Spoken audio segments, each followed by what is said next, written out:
பண்டைய காலத்தில் பிரம்மா உலகத்தை படைத்த கடவுள் என்று சொல்லப்படுகிறது.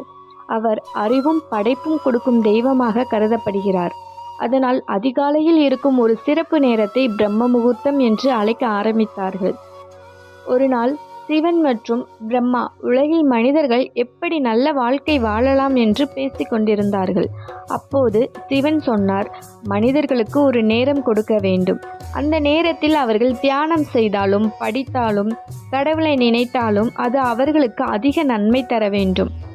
அப்பொழுது பிரம்மா அதிகாலை சூரியன் உதயமாகும் முன் இருக்கும் அமைதியான நேரத்தை தேர்வு செய்தார். அந்த நேரத்தில் உலகம் மிகவும் அமைதியாக இருக்கும், மனமும் தூய்மையாக இருக்கும்.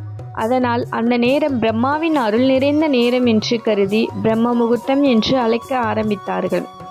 அந்த நேரத்தில் தியானம் செய்தால் மன அமைதி கிடைக்கும், படித்தால் நினைவாற்றல் அதிகரிக்கும், யோகா செய்தால் உடல் ஆரோக்கியம் மேம்படும் என்று நம்பப்படுகிறது.